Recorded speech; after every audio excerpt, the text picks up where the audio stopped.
एकजीव करून घ्या. याच्यात गुठ घातलं की छानपैकी आपल्याला. नमस्कार मित्रांनो, आज आपण बनवणार आहोत लहानांच्या आणि मोठ्यांच्या डब्यातली भाजी, म्हणजे घेवड्याची शेंगाची भाजी. अगदी कमी साहित्यामध्ये आणि एकदम स्वादिष्ट चटपटीत. तर चला आता आपण साहित्य बघूया. तर हे बघा मित्रांनो, इथं घेवडा घेतलेला आहे, कढीपत्ता आहे, लसूण, टोमॅटो घेतले, कोथिंबीर, शेंगदाण्याचे कूट, मीठ, धनजिरा पावडर, लाल तिखट मसाला, इथं तेल, कढई, पाणी, हळद आणि आपली हिंगाची डबी. तर चला आता आपण सुरुवात करूया घेवड्याची शेंग सोलल्यापासून.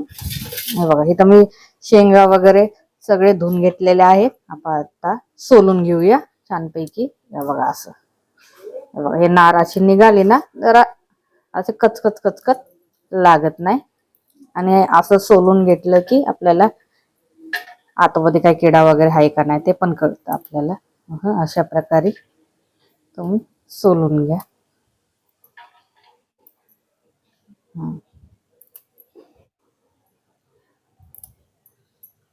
हे बघा मित्रांनो, छानपैकी आपल्या घेवड्याची शेंग सोलून झालेली आहे. इथं मी कढई ठेवलेली आहे. आता मी याला ऑन करते गॅस. चांगल्यापैकी आता बारीक आतमध्ये आता कढई गरम व्हायला ठेवते आणि मग आपण चांगल्यापैकी छानपैकी आता घेवड्याची शेंग परतून घेऊया.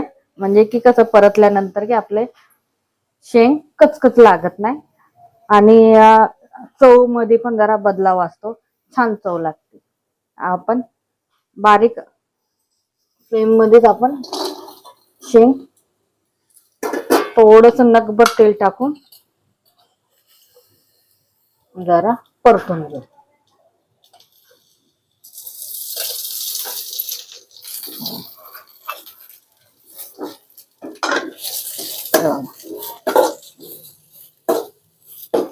तोपर्यंत आपण इथं लसूण सोलून घेऊया.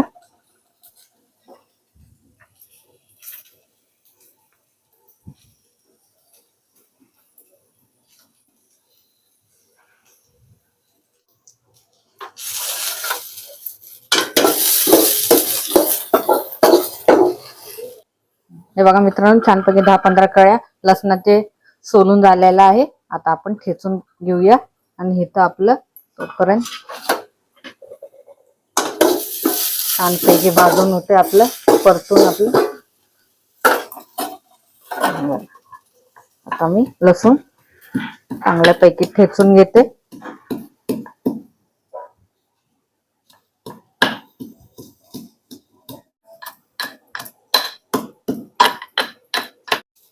हे बघा मित्रांनो, छानपैकी आता भाजी परतलेली आहे. आता आपण ह्याला या ताटामध्ये काढून घेऊया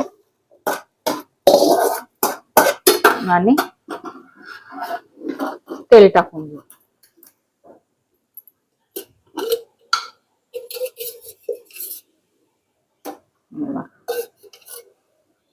दोन तीन पळ्या टाकते. पहिला आपण कढीपत्ता टाकून घेऊया. जरा नकभर मी गॅस फास्ट करते.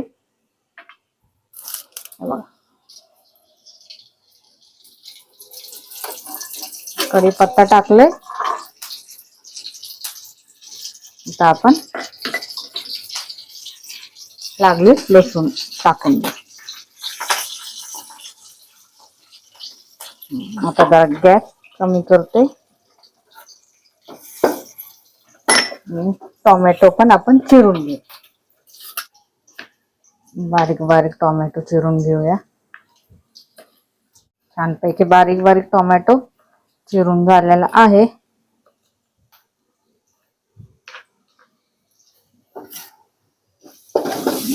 लागलीच आपण याच्यामध्ये चिरलेला टोमॅटो टाकून देऊया आणि हळद टाकून देऊ.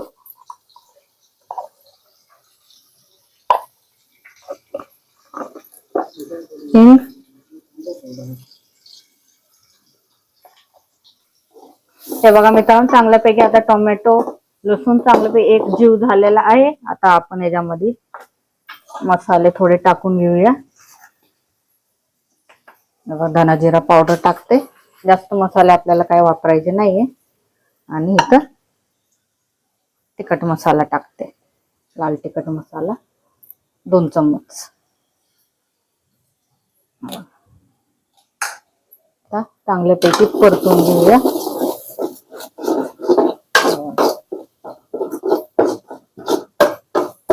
आणि लागलीच आपण शेंग टाकून घेऊया.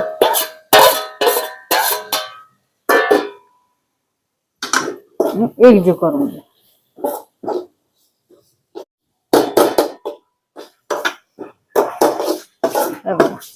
छानपैकी आपलं परतून झालेलं आहे. आता आपण ह्याच्यामध्ये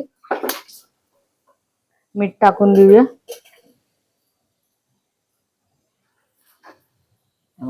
चवीनुसार.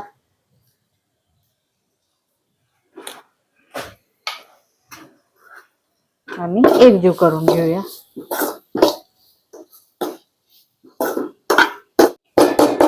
आता जरा 2 मिनिटासाठी आपण झाकून ठेवू. हे बघा मित्रांनो, 2 मिनिटं झालेली आहे. आता आपण झाकण काढूया जरा. आणि त्याच्यामध्ये थोडस पाण्याचं शितोडा देऊ आपण, जास्त नाही.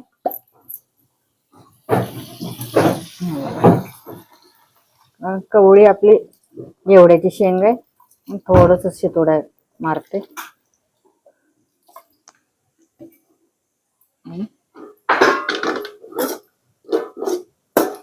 आणि लागलीच आपण याच्यामध्ये मेन आहे जे म्हणजे शेंगदाण्याचं कूट. हे सगळ्यात महत्वाची गोष्ट आहे भाजीमध्ये.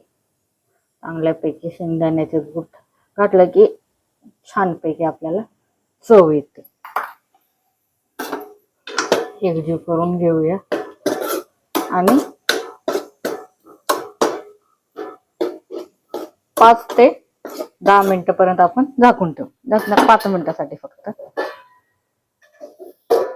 हे बघा मित्रांनो, छानपैकी आता 5 मिनिटं झालेले आहेत. आता आपण उघडून बघूया.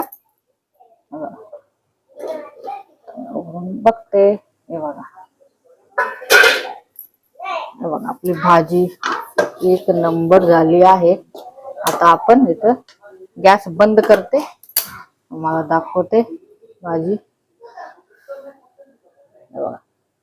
शिजलेली आहे छानपैकी.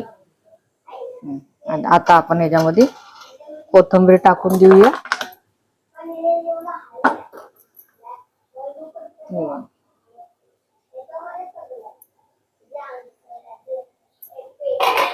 बघू शकता. मग मित्रांनो, आजची आपली घेवड्याची शेंगाची भाजी कशी वाटली डब्यातली, लहान मुलांची पण मोठ्यांची पण. आणि असंच कमी साहित्यामध्ये आणि पटापट होणारी ही भाजी आहे. तर असं सकाळच्या घाईमध्ये तुम्ही करू शकता. आणि मुलं पण लगेच पटकन रिकामे होतील डबे. आणि परत भाज्या येणार नाहीत शाळेतून. अशा प्रकारे एक वेळ बघून करून बघा. आणि कशी झाली ही भाजी नक्की कमेंट मध्ये सांगा. आणि मी इथंच व्हिडिओ आता थांबवते. लाईक करा, शेअर करा आणि सबस्क्राईब करायला विसरू नका. जय हिंद, जय महाराष्ट्र.